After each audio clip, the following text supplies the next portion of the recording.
Well, we're now recording. Fantastic. Um, well, welcome to the Purposefully Human Radio Hour. This show is brand new. This is our first episode, and I'm one of your hosts. I'm Neal Woodson, and your other host is Jerry Seufert. And Jerry, some people call him Coach Jerry, and I'll hand the mic over to him in just a second. A little tiny bit about me and both of us, in fact, and then we'll tell you a little bit about what the heck is Purposefully Human all about, and then we'll talk about our guest. Um, but my name's Neal Woodson. I am a teacher, a speaker, and a coach who essentially I try to help people help other people. Um, I guess my specialty is leadership and service, and try to work with people and train them and help them to better serve, because I think service is how we change the world. Um, Jerry, why don't you tell us a little bit about you if people don't already know Jerry, one of the best people I know. Very kind of you, Neal. Thanks for the intro. Thanks for co-hosting. I really appreciate it. So I am Jerry Seufert, also known as Coach Jerry. I answer to either. And like Neal, I do some coaching work. I also curate and moderate small groups, and I do a fair amount of advisory work in fields such as customer experience and oftentimes with startups as well. Purposefully Human is a grassroots international community of folks that are interested in placing the human at the center of everything we do. And it arose from a group of folks with customer experience backgrounds that were, to be candid, lamenting the fact that customer experience had not entered the fullness of its potential. And our belief was that it's because too much of it was taken from the point of view of the organization as opposed to the humans in the process. And so our intent in starting this organization is to think through and act on ways to put the human back at the center. And when we say the human, we mean all of the humans in the process, the customer, the provider of services, the technology owners, and our belief is that if we do that, if we take into account all of the richness of what humanity brings to any situation, that we will end up with better experiences for everybody. And I invite you to check our LinkedIn page. You can find it in LinkedIn just by searching the groups for Purposefully Human. We do have a website that's under construction, and we will announce it on a future program.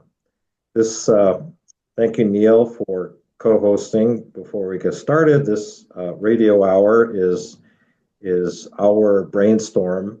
I give a lot of credit to Neal for it, to try to communicate what we're all about and get folks interested and intrigued and maybe have a little fun at the same time. We hope to invite some voices that maybe you haven't heard before, and entertain ideas and points of view, and search far and wide for interesting things to talk about on this program. Neal, are we ready for our guest? I think so. I want to just say a couple of words about this program. Our intention here is it's called a radio hour for a reason. One, we're both old dudes who actually listen to the radio. But, a lot of old radio shows were kind of variety shows. They had a whole lot of different things going on. And we don't want this always to be the same. So we're planning on having sometimes when it's an interview with a guest, sometimes an interview with several guests, sometimes a town hall kind of construction, whatever. It's going to be however the spirit moves us, and it, Hmm. it will potentially be different every time. So we hope to have a lot of fun with that, and we do hope to keep it to an hour. We know people's time is valuable, so we're going to kind of make it a jam session where we talk about a bunch of things and just pique your interest and try to get you thinking more purposefully human. So, with that, I would like to welcome our first guest ever for our first program ever, and that's Beth Karawan. Jerry's going to bring her in. Um, Beth, where are you, Beth? There she is. Oh, there she was. There she is. She's with us. Hi, Beth. How are things up in New York? Rainy. How are things down in Maryland? Things in Maryland are cloudy and kind of rainy. But other than that, I always feel good that I'm looking down at the ground rather than up at it. So feel There you good. go. Hi, Jerry. Hey, Beth, how's it going? Good. Beth, we really want to thank you a lot for joining us. I know you're a very busy person, and we'll get into that in a bit. But we've just told everybody a little tiny bit about us. Can you just tell us a little bit about Beth? I didn't want to do something where I just read, some canned intro. And so I'm putting you on the spot. Tell us a little bit about Beth. What do you do? What, you know, both at work, both wherever. What's your stuff? Okay, sure. I'm Beth Karawan. I'm the co-founder and EVP of Imprint CX. We are a customer experience and strategy consulting firm.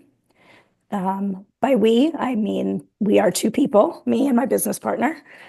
I live in Westchester County, New York, so I'm about 50 miles north of the city. I have one son, three stepkids, one dog. And when I'm not doing my work professionally or chatting with you guys, I'm either reading, running, or baking. We're going to talk about the baking. I know it. I Oh, know yes, the please. Let's talk about the baking. the donuts are going to come up. Oh, and that's probably the other thing is if you know me professionally, I am the donut lady on LinkedIn. I think that's my official title now. Well, we've got some questions to ask you, but I just have to say, yesterday I saw a post that you made, and you listed things that you had done, jobs that you had done, and those were just in the last 5 years. Yeah. And it really got me to think about what jobs have I done, not only in the last 5 years, but overall. And I've done some crazy stuff, but I loved your list. And on it, I'm going to repeat it. You say consultant, which you've just told us about, coffee shop worker, but you made a point of saying you're not a barista. You were not a barista. Mhm. A restaurant hostess, a waitress, a food runner, which I worked in restaurants, so I know what that is. You know, and the big, this is the big thing, donut maker. Yep. And possibly my favorite thing of all, a middle school hallway monitor. Yep. I got to hear about that. Which one do you want to hear about first? Well, tell me about middle school hallway monitor. Where did that come out? What brought you into Um, that? so it was the 2020-2021 school year. So we're still sort of in COVID time. And the kids were on these sort of alternating schedules. Hmm. And um, the middle school, we only have one middle school and one high school in our Hmm. town. And they put out a post on Facebook or whatever saying that they were in need of additional monitors because of scheduling and people getting sick and things like that. Um, and so I threw my hat in the ring and I only lasted like 2 months. It was one of the hardest things I've ever done. Not bad. Well, I was a high school teacher, so I know I can feel for that, but not middle school. I don't think I could have done middle school. It's it was so much harder than I thought it was going to be. Did you? Well, Well, we'll talk about Purposefully Human in a minute, but go ahead, Jerry. well, I was going to say I was the guy, Beth, that was giving people like you a hard time because I was roving the halls, uh, and I always had a purposefully, intentionally valid reason for doing it, and it was just a front for cutting class. Sure, exactly. Yeah. So yeah, So that didn't last very long. I do want to mention to people that Beth does this fantastic newsletter on Fridays. It's Yes. called Donut Friday. Is that what it's called? And it is short, sweet, to the point, which is something I love about you. But it's always has great insight. It's always Mhm. full of some great stuff. And I love you always make this connection back to donuts. And I know donuts are a big deal. Could you just give people a hint as to where did the donut thing come in? So you read off the list of jobs that I had, and it started with working as a restaurant hostess. And the young couple that owned that restaurant owned a breakfast and lunch cafe down the street. And they were getting ready to reopen at the beginning of 2021 after being shut down because of COVID. And they said, we want to do something different to kind of get some buzz. And they said, we want to do donuts on the weekends. And I was like, that sounds like a great idea. And they said, we want you to make them. And at this point, they knew me. They knew I knew how to bake. They knew that when my kids were younger, I had a baking business out of my house. And I said, but I've never made donuts before in my life. And they said, that's okay, you'll figure it out. And literally handed me the key to the other restaurant. And the next day, I went downstairs into the basement with all of my equipment and figured it out. On the second day, the fire department had to come because I accidentally burned the coconut. So it wasn't a very auspicious beginning. But for all of 2021, every weekend I made donuts at a local restaurant. That's fantastic. I I have to tell you, I'm a big fan of The Bear, the TV show. And there's that one episode where the guy makes donuts. Yep. And the whole time I'm watching it, I'm like, oh my gosh, I got to text Beth. I got to text Beth. I'm watching this thing about donuts, and it's just, I'm obsessed now because he was Yeah. trying to make these really fancy, like 5-star restaurant donuts. I didn't go five-star restaurant fancy, but I got a little bit crazy with the flavors. And if anybody's read my newsletter, you'll see pictures of them. And you Um, owe me, you owe me some of I those, know, I do, particularly I do. Those Guinness Some donuts. Yeah, like a that box. I actually made. Those I actually made after I stopped working there. I made them one St. Patrick's Day just for myself and my friends and family. The dough has Guinness and cocoa in it, and the pastry cream on the inside has is flavored with Bailey's Irish cream. They're really good. They're really, really good. Yeah, I'm making more notes now. So we're gonna start. We've got a few kind of discussion questions for you, Sure. and the first one has to do with being purposefully human. And kind of simply put, what does purposefully human mean to you? And what's your definition of it? And what would be an example of it in either what you do or just that you've seen or something that just screams, this is purposefully human? What is that all about to you? So, purposefully human to me, I don't know if I have a definition.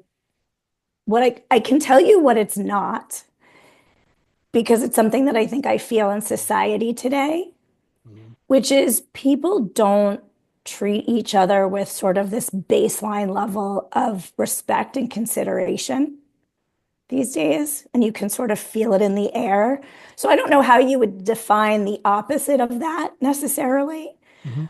but it's just having consideration for the people around you, professionally, personally, emotionally, physically, right? Not getting into somebody's personal space, stuff like that.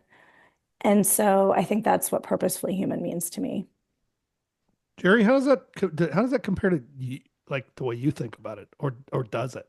Just curious. Well, is it fair to say, Beth, that that's not just like, everything I learned in kindergarten type talk. No, But correct. the scope of what you're saying extends to the workplace, Sure. to how we treat customers, how we treat employees. Uh, is that a fair? Absolutely. Okay. Yeah. And I think, and so I'll give you an example of something that happened to me just last night that I felt was purposefully human in a kind of interaction that tends not to be. So I ordered some pants online. They didn't fit. I needed to start the return process. So you use the chat bot as you do. And there was actually a real person on the other end. And I could tell because the first thing she said to me was, "How is your Sunday going? I hope you're having a great day." And so that's how the interaction kicked off. And then she couldn't find my order and she persisted until she was able to. She tried every single combination of words and numbers and phone number and address and name and email and everything that she could possibly think of to help me. And I know I shouldn't find that remarkable, but that happens so infrequently that I was really touched by it. And so my purposely human response back to her was to tell her how much I appreciated her persistence. Like, I think that's the other thing too, is that when you're in an exchange with somebody, it's the acknowledgement of the effort. Mm. It's not just you being purposefully human in terms of how you treat other people. It's that when you feel that somebody's doing something personally, purposefully human for you, that you say thank you, Hmm. that you acknowledge the effort, that you tell them how much you appreciate what it is that they did. Even if it doesn't fix it. Exactly. Yeah. Yeah. What I'm hearing you say, Beth. So if this isn't exactly what you meant, please jump in. But it's like it elevates the conversation. Totally. Uh, from being in a transaction to being two people talking to each other. Sure, one has a business problem to solve, and the other one is there to solve business problems. So there is an element of it being transactional there, but that's not what elevated it. What elevated it was you treating each other as like humans, uh, Yes.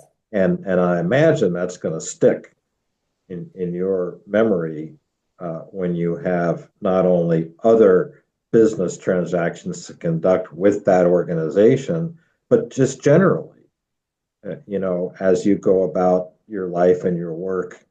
Hey, that worked great. That was a great experience. I felt more human in that interaction than I do typically when I deal with a call center, for example. Well, I think the other thing too, just by the nature of my work and what it is that I do professionally, I recognize that Catherine, on the other end of this chat, probably doesn't get thanked a whole lot. Yeah, yeah, good point. Her effort probably doesn't get acknowledged. She probably gets yelled at more, or, people are, and it's not even that people are rude, they're just indifferent because they treat it like a transaction. Because of what I do for a living, I know probably the majority of what her experiences are like. And so it doesn't, it literally takes nothing from me to try to elevate the experience for her too.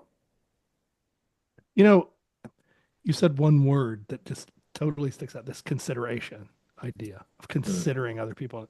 I was telling Jerry last week, we were talking about some things, and have a friend of mine who has an eye issue. He's blind. He's virtually blind in one eye, and the other eye isn't perfect. He can see, but it's kind of like through a glass darkly or whatever.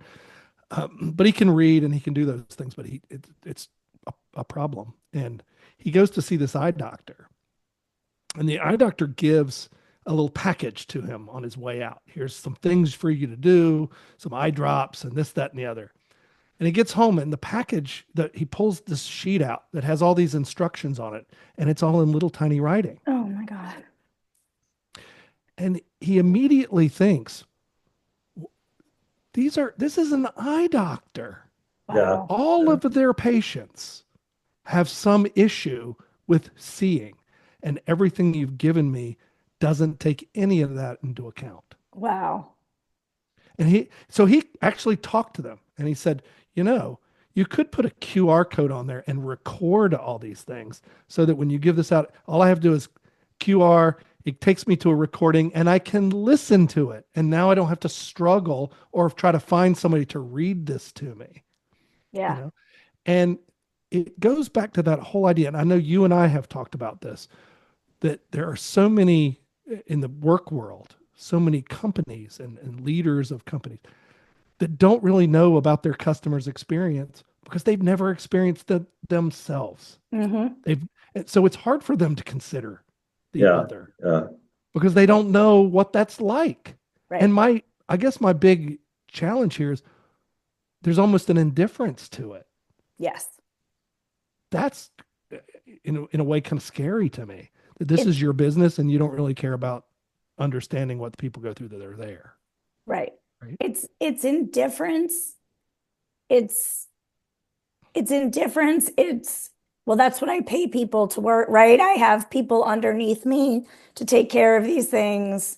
I'm too busy, right? All of those things that sort of, and as you have pointed out, Neal, in your book, the sole purpose of a business is to create a service or experience for its customers. That's it. Because if you don't have customers, you don't exist. Correct. Yeah.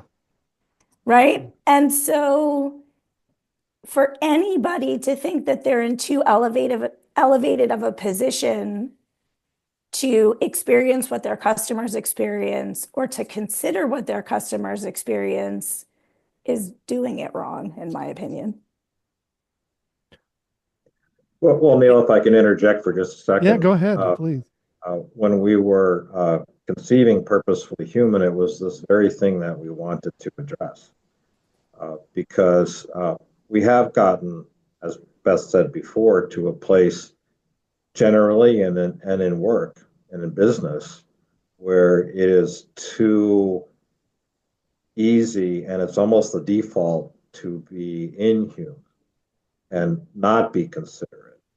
So, we played with many combinations of words to figure out, to finally arrive at Purposefully Human. But the fact that the very first word is purpose, and it's an adjective, purposefully, it's our way of articulating, both a problem and a direction at the same time.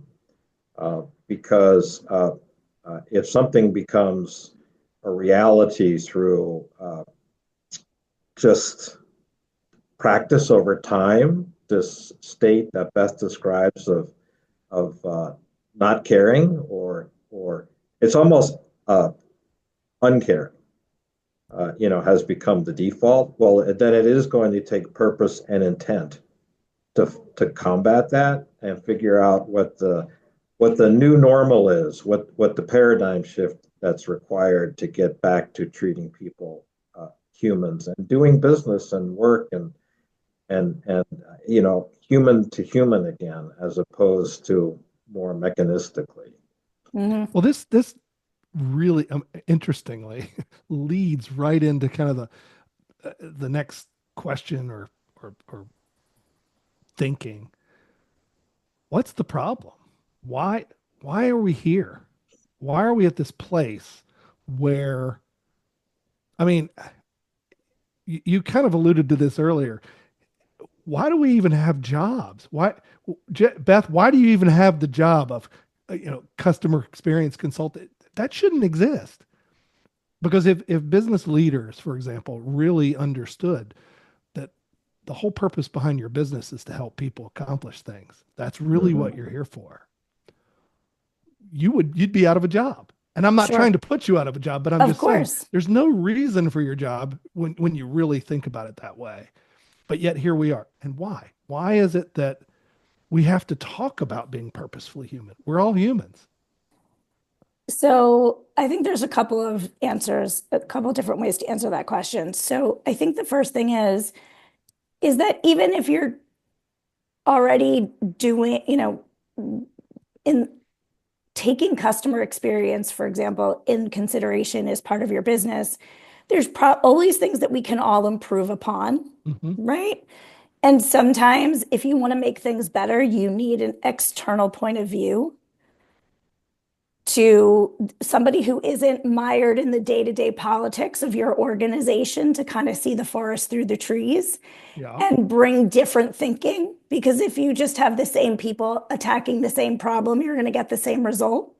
And so by bringing in a consultant, it brings in a different dynamic, which then results in, different ideas and different thinking and different ways of doing things.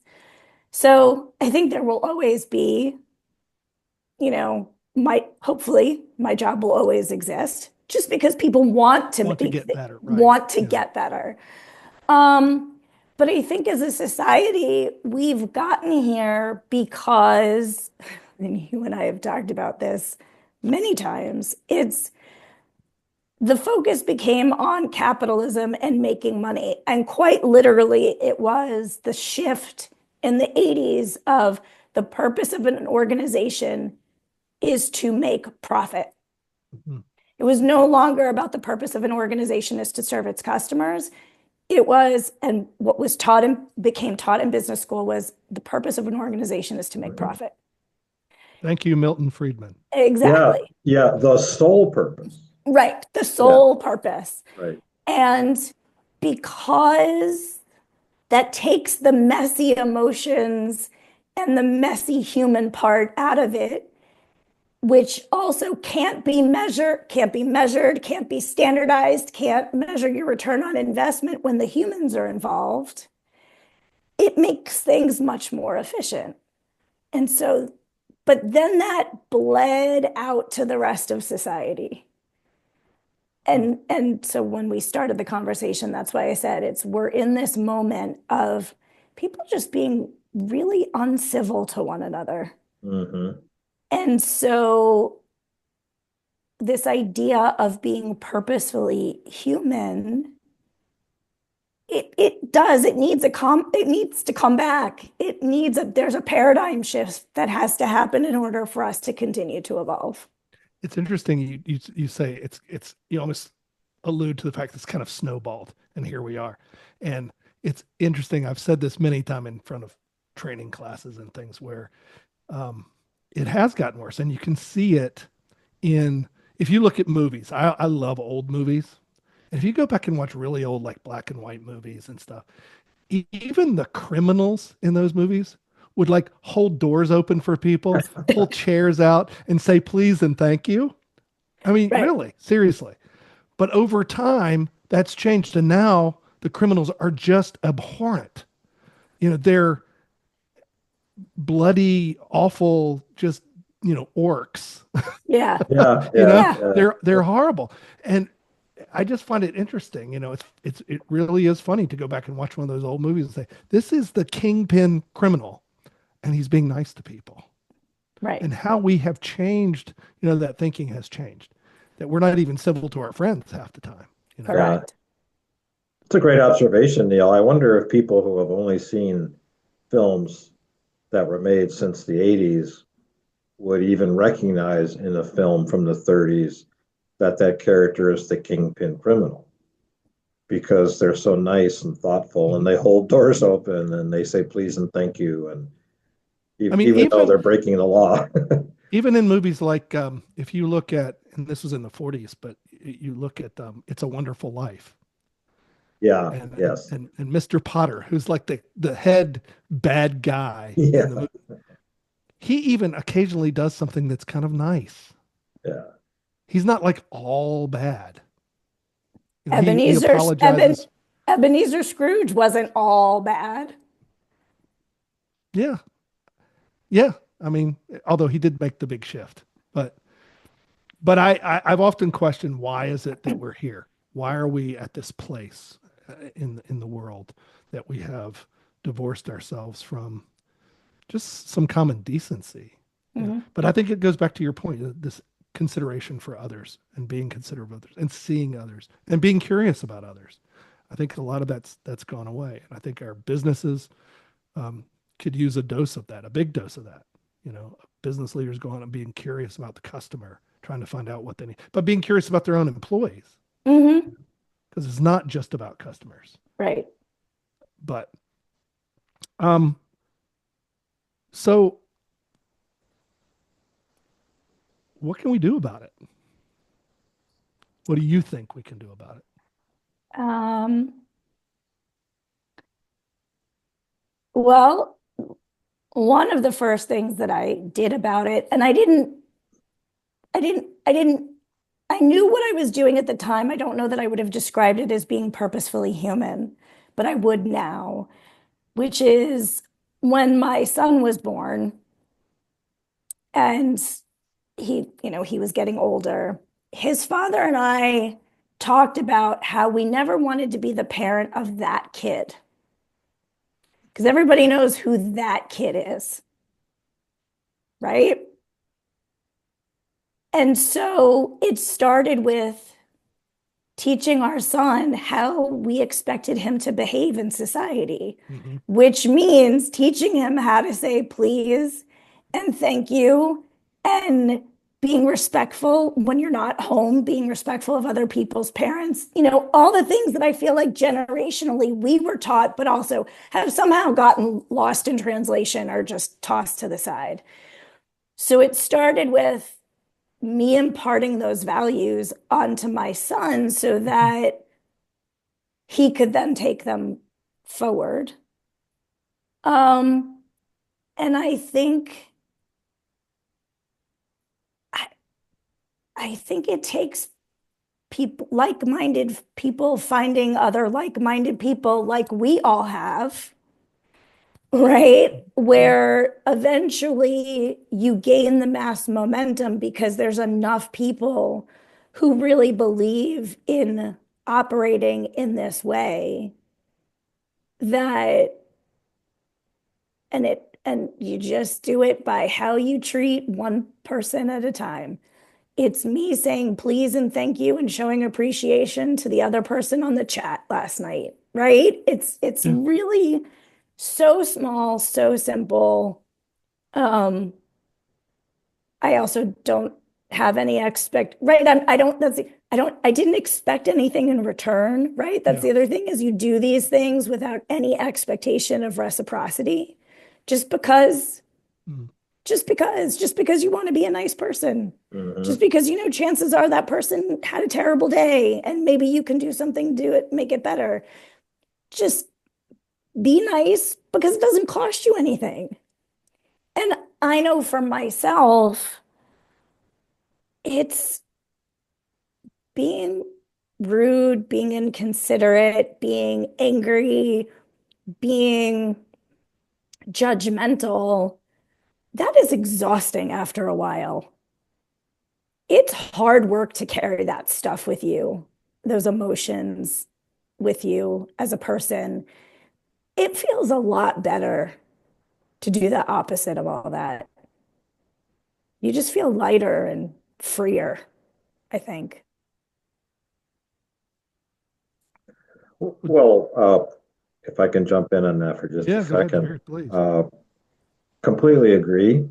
However, if you're surrounded by uh, peers and role models that are exhibiting this coarser kind of behavior that we're describing, it can be hard to resist Mm-hmm. because some of the narratives that we're saying were forgotten are reinforced by public figures every day, and whether they be in business or in society in general and what have you,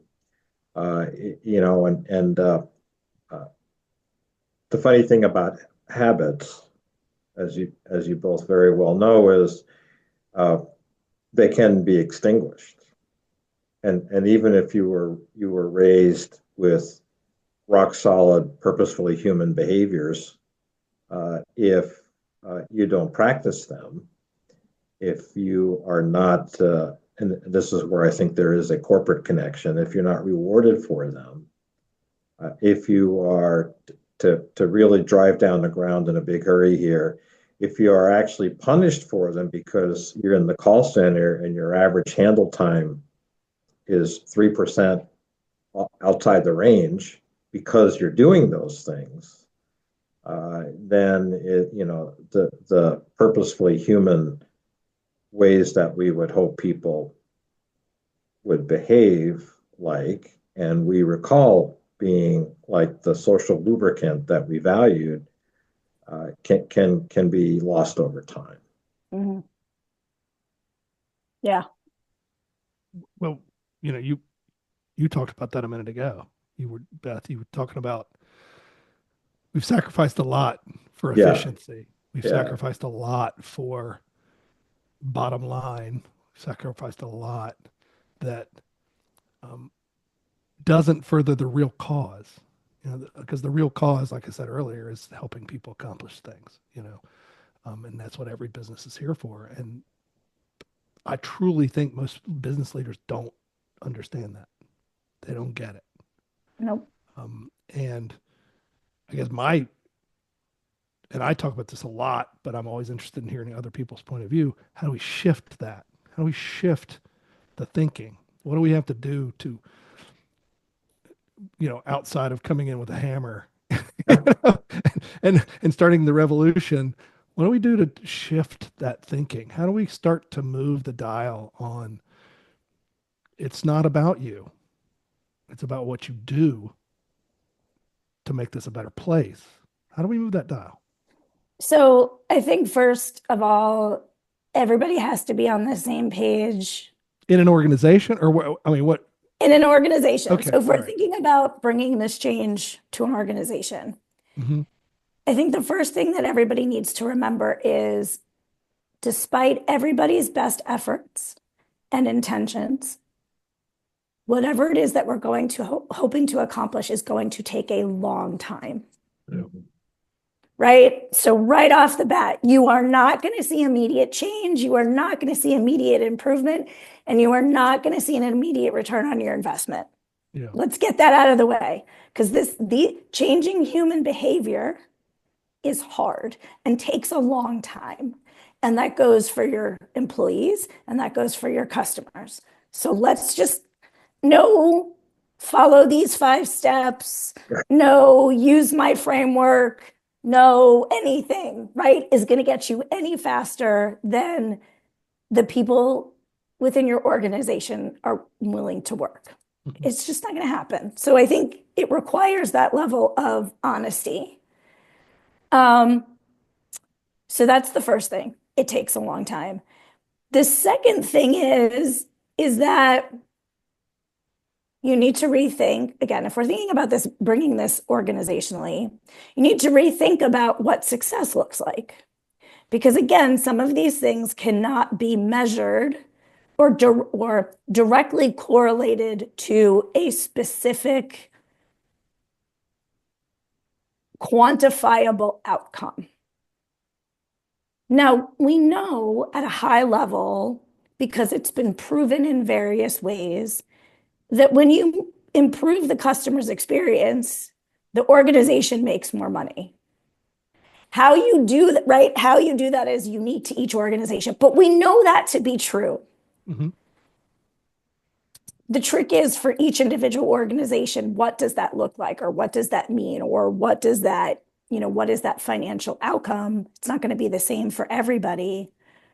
So if you want to make more money, part of that means you've got to treat people better. we do know there's that through line. Right. And the last thing is like I say that changing human behavior is hard, but also this isn't rocket science, people.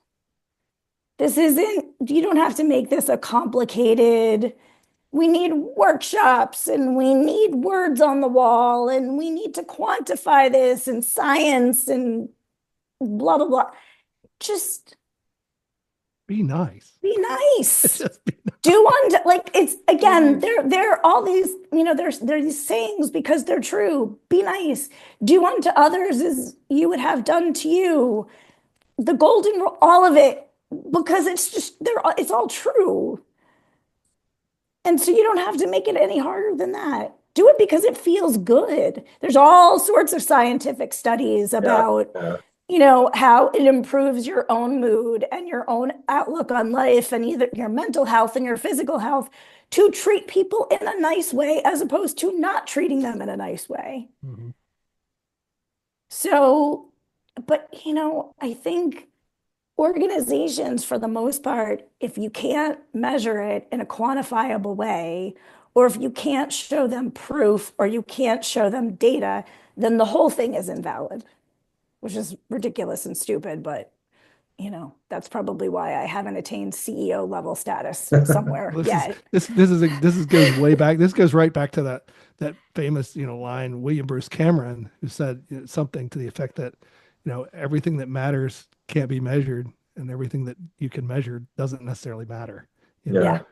Good point. Yeah. And that's huge. That's a really big deal. And it's so hard for so many people because they just I got to put a number on it.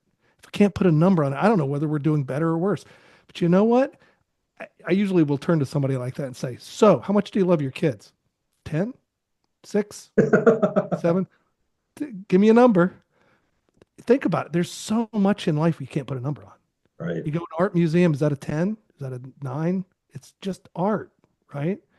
And so when I used to be an orchestra director in high school, and I hated competitions because how do you rate that?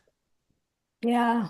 Now you can technically tell me things that Sure. are not good. You missed notes. You didn't crescendo here when it was supposed to crescendo. That's okay. You can define that, but you can't just go and say, well, that performance was an 8 and that was a 6. You just can't.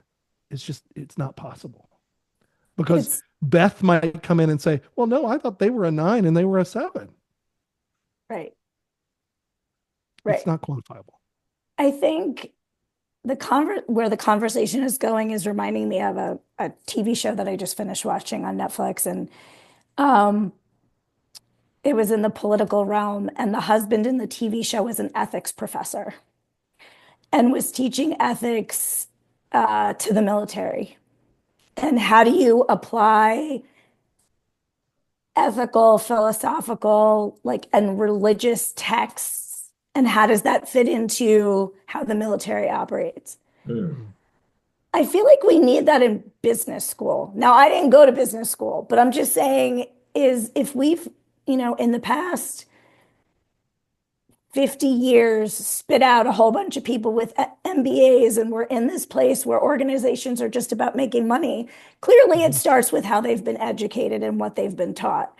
Maybe we need to bring back business ethics or some sort of philosophy. I don't know what the answer is specifically, but this idea of counteracting the hard make money at all costs sort of mantra. Well, there is. I will give you a hint. One person to look up. Okay. Ed Freeman, who teaches at Darden School at University of Virginia. He is a business ethics professor. There you go. And he's spot on about a ton of stuff. So check out Ed Freeman's stuff. Just out of interest. But I love, I'm going to go back to something you said a minute ago, that we need to change the definition of success. And I can't scream loudly enough about that.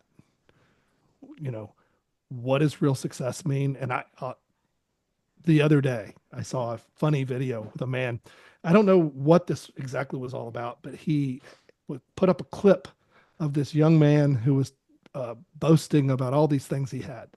Look at my car. It's worth, it was $100,000 car. And I'm wearing this $1,000 watch, and I'm wearing this stuff and that. And everything was equated to it's, really valuable. It's worth a lot of money. And for every one of those, this guy would go, I drive a $12,000 Toyota, and I drive this, and I have this, and and it was all, normal people stuff. And the other guy everything was really super expensive. And I think we do need to really think about, how do we define success? Because one day we're all going to be in the same place. One day we're all laying on a deathbed. And there's not one damn person I know that on their deathbed says, my net worth was $6.7 million. That was, no, nobody does that. Nobody has that on their tombstone. None of that. So I think that gets back to a conversation that you and I have had many times, which is how do you redefine success? It starts with, when is enough enough? Now, that's going to be a different definition for everybody. Mm-hmm. And there's always going to be, there's always going to be people in the world who more is never enough, mm-hmm. right? Which is, again, kind of where we find ourselves in society today, but that's a whole other conversation that I don't want to get into. I'm sure you don't either. But it's teaching people, when is enough enough? And what is part of that enough mean? I mean, there's actually been a study done on that as far as money goes. Well, I know, right? It's like something like beyond $75,000 a year, which I think is like a ridiculously low number. I know. But then again, I don't think 100 million is the number either. It can't be. What they've said is that at $75,000 above that, you don't have a significant increase in happiness. Yeah. I'm not sure what significant means. Well, because I'm thinking of a server at a place that one of my professional groups meets monthly, and best server ever, really caring. And so I asked her if she could hang around after our meeting, and I just wanted her take on being a server. So one of the questions I asked naively was, well, you must have a great training program to be such an excellent server. And she says, there's no training here. And I said, well, then how did you come? Oh, I had never had a serving job before. This is, she said, this is what I want to do. I want to be part of my customer's day.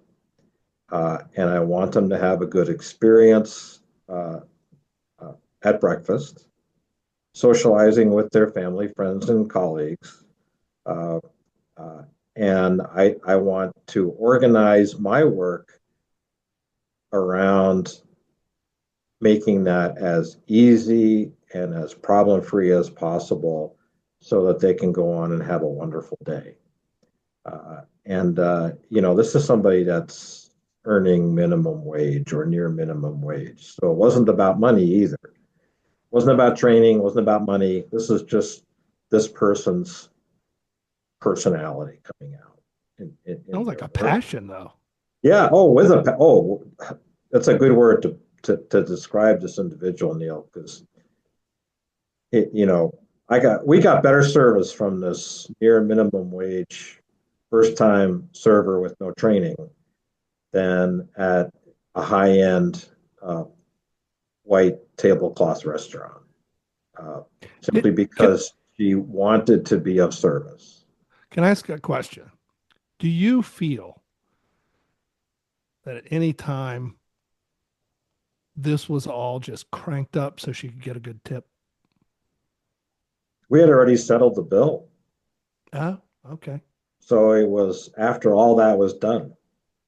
Good. I'm just trying to get I'm just trying to Yeah. do that for all the cynics in the world that are No, it's a going to great say, hey, question. I'm yeah, glad you asked it because, that would be a motivation. Sure.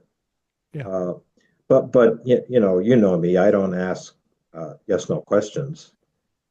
So her answers were of her own composition.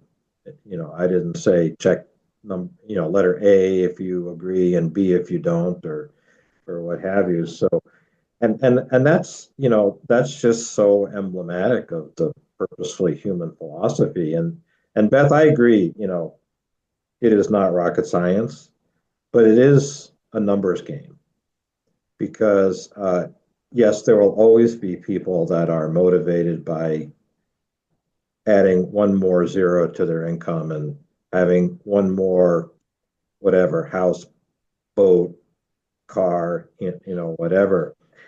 But in order to really make a difference in our daily lives, we don't need everyone to behave more purposefully human. We just need a critical mass of people. Right. Because that server, in the context of the people that she served that morning, every single one of them had a better day because of that experience. Now I can tell you, because not every server at this place is quite as hep to being purposefully human, that wasn't the case for almost everyone else. That they had a great meal because this is a good restaurant.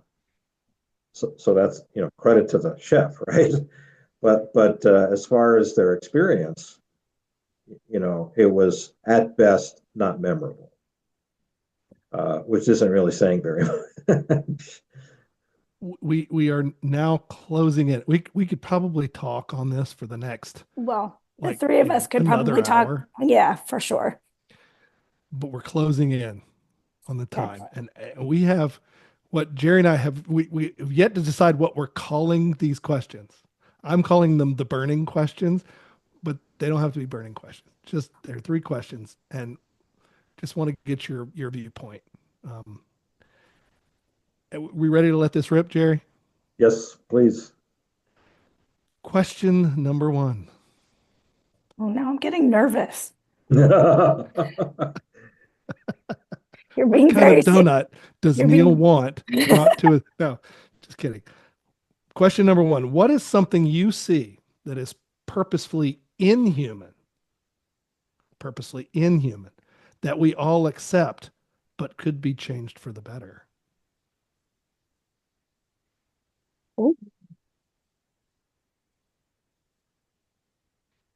I mean, right now in this day and age, I could default to politics, but I'm not going to go there. So, something that is Yeah, because I'd purposefully have to edit all that. right, exactly. So, exactly. So we won't go there, and it's an easy That's answer. low hanging fruit, too. Exactly. Yeah.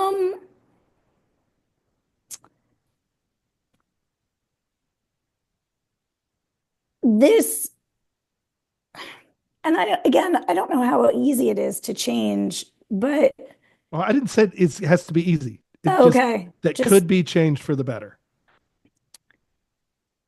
can we all stop, even as just humans in our everyday lives, assume that technology is going to make our lives easier and better and faster and cheaper? Love that. It's, That professionally speaking, my business partner and I call it chasing the bright, shiny object. mhm. You know what? I've wanted to say this in a public forum somewhere for so long. Who is just sick and tired of seeing and hearing AI? Oh my God, yes. I am so sick of seeing everything is AI, everything. I, I just, it's like, just change the name of it even. Just do something. I just don't want to hear it anymore. But yeah, so stop assuming tech will make everything better. It's not the panacea. Correct. That's a And great also, one. none of that technology works without human intervention anyway, by the way. Mhm, mhm. So I think people forget that. Absolutely. And I say the same thing about businesses. Everything in business requires some sort of human something. To your point earlier, You can't have a business without customers. And guess what? Those are people. Right. Burning question 2. And this will be very meaningful to you because a lot of things happened to you over COVID, during COVID, right? COVID changed a lot of things for us and it caused a lot of human disconnection, but in some cases it caused connection for some people. What about you? And how did that impact you? And how does it impact you now? So it marked another big shift in my life, personally and professionally. And actually, this is going to be the subject of this week's Donut Friday post of Spoiler alert. Spoiler alert, of how, although this will air much afterwards, but this idea of how much of my life has changed in the past 5 years and how everything happened the way that it did in order to get me to where I am and setting me up for the next big shift. So it's big. Wow. That's, usually when you talk to people about COVID and the first thing they do is, oh, it sucked. And I was locked in a room and, they go to the whole, I was in a bunker and all that stuff. And rarely do you hear somebody say, well, actually there's a big silver lining there. I have described this, and I did somebody else's podcast a couple of weeks ago, and I said, in a lot of ways, COVID enabled the universe to give me the gift that I wasn't willing to give myself. And it forced me to make a decision that I was too scared to make for myself. Wow. The heck of a silver lining. Yeah. I need a t-shirt with that on it. Yeah. And truly thankfully, it didn't take me long to figure that out. I was so incredibly miserable before COVID, professionally speaking. I was really unhappy, but I don't want to get into details, but I wasn't happy. And I knew what decision I had to make, but personally speaking, I didn't feel like I could. I felt like I was kind of stuck, and I knew what I had to do, and I was too afraid to do it, didn't think I could. And the universe came along and was like, all right, if you're not going to make this decision, we're going to make this decision for you. Yeah. And it freed me up in a way. Listen, the donuts would have never happened. I'm a big believer, and again, without sounding trite, everything happens for a reason. But if COVID hadn't happened, the donuts wouldn't have happened, my business partnership wouldn't have happened, and this conversation that we're having today wouldn't have happened. Our paths might have crossed eventually because of who we are as people, but it was a domino effect. Everything was a consequence of the thing that came before it. Awesome. I love that. That's, yeah. Well said. Okay, I got to go to question number 3 because we're gonna hit the wall here in a minute. If you could give advice on what anyone could do to be more purposefully human, what would it be? Say please and thank you. Wow, that was quick and easy. Don't forget to say please and thank you. That was so Beth right there. Well, it's even, I don't know the story exactly, but I think I am going to bring it back to AI, but because it's relevant, that Sam Altman said something recently that he wishes people would stop saying please and thank you to ChatGPT because it takes up that much more. I saw that. It takes up so much more energy for the model to work, but so many people are saying please and thank you. I don't think I don't think that's a bad thing. Just bring it to the humans in your life. Yeah. When somebody holds a door open for you, say thank you. When you go to order coffee and you're ordering to the person behind the register, may I please? It's not rocket science, and it's not hard. It's funny. The other day had to take something to the dump. Yeah. And there's a guy there that checks your license because they don't want, because it's for people that live in the county, right? Yeah. And so, I pay taxes for that, and blah blah blah. So he's checking my license, and he hands it back, and I said, thank you for what you do. And he looked at me and said, no one's ever said that to me before. And he said, I've been here like, 8 years or something, and nobody's ever said that. And I'm not saying I'm a saint, but I just thought it was interesting. Here's a guy that does one of the most mundane, everyday jobs in the world. Yeah, yeah. And he's like you said earlier, he's never heard that before. And you probably changed his entire day. Oh, that would be great if that was true. But Or a week. Yeah. well, I'm gonna leave this with thank you so much, Beth. You are a fantastic person, a good friend, and I'm glad our paths have crossed. Jerry, final words for Miss Karawan? No, I'm just going to add my thanks. What a perfect way to kick off this series. Appreciate your open-mindedness, your candor, your enthusiasm, and for bringing us all your experiences. Because I agree, somehow it all came together so that we could gather here today and have this conversation.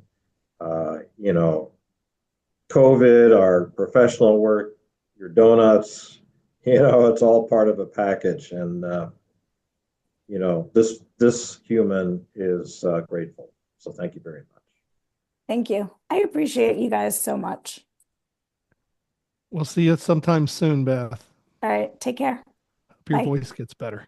Thanks. Take care. Well, Jerry, I thought that was fantastic. She's such a good guest. I'm curious from you, there was a lot of stuff there. Could you give me just a few takeaways that you had from that? Yeah, absolutely. What a great guest for one. I think we somehow fumbled our way into just a great inaugural guest, and so I'm very thankful for that choice, and for Beth for bringing her whole purposefully human self to the conversation. I was struck by a couple of things, really. One is how she teased out, how we got here in one thread, and then started to knit that together with how we can do better. Because it is sort of a story arc when you think about it. And you hear a lot of phrases like "what got you here isn't going to get you there," and for sure, I mean, there needs to be some of that as we move forward with Purposefully Human, but some of it is like rediscovering the way things work. She talked a lot about technology. Good call.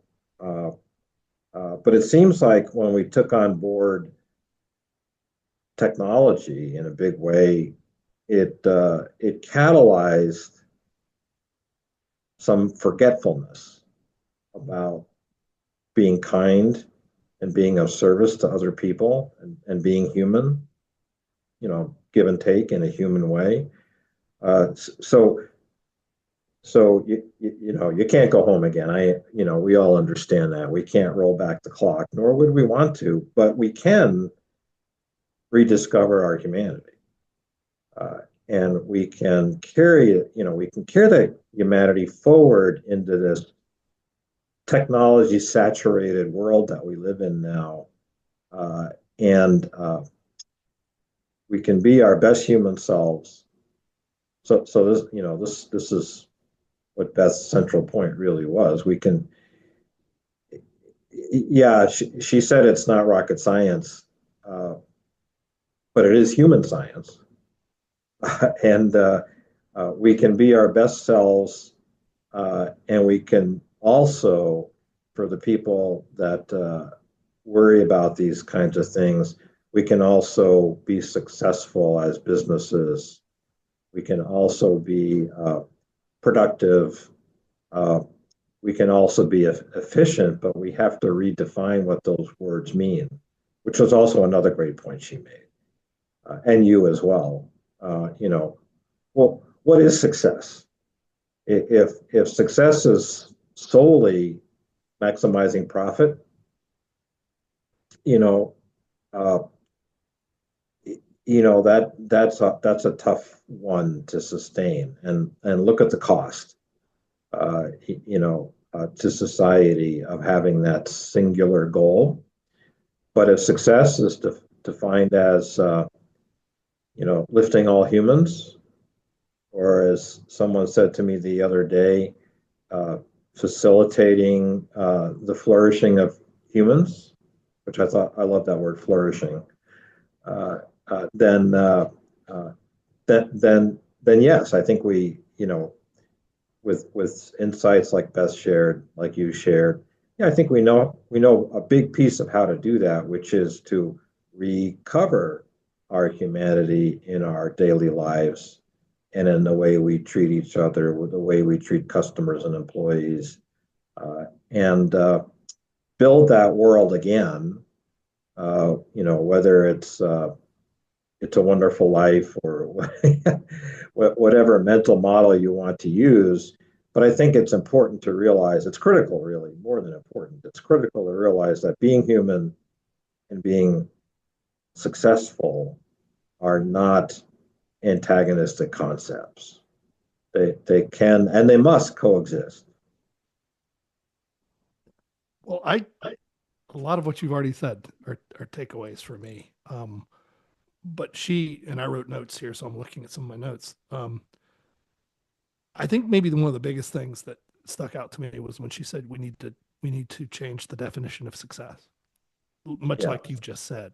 And I've heard that before, and I hear that a lot. And I think, I'm one to always say, success isn't how much money you have, and a lot of people think that I'm against money.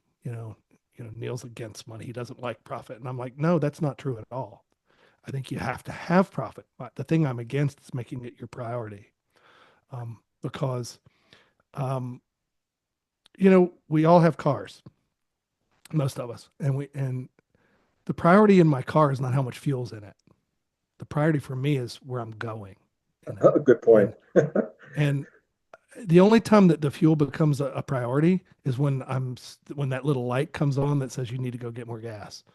But outside of that, it's not my priority. And I don't know anybody who is that way. The only thing I'm worried about in my car is how much fuel's in it. And I question, why do we think of our lives that way? Yeah. Oh, that's a great way to think about it. Yeah. So, and I think if there's something we could fix, it would be that. And I think she was spot on with that, and I love the stop assuming tech will make everything better. And she's right there too, because again, what happens when somebody pulls the plug? What happens when the power goes out? Mm-hmm.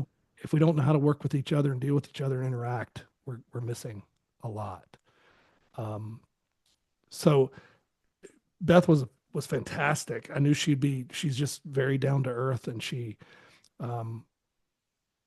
tells it like it is. And like she said, I didn't go to business school. I didn't either.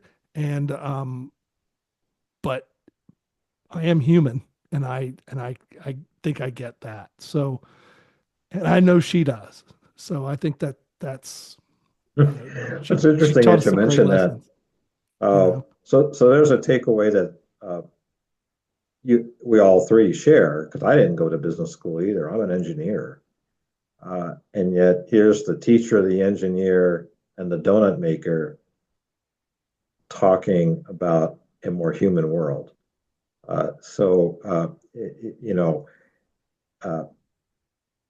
You don't have to be a deep expert to be a better human, but you do need to think about your actions. You do need to consider, this is this just popped into my head. You have to consider being considerate. And what I mean by that is once you get out of the habit, and I think that's kind of where we find ourselves in society and business and in organizational behavior in general, is think of it as a 1,000 cuts, over time. It does take a little bit of revolution of thought to recover those habits, and that's where the intentionality and the purposefully human comes from.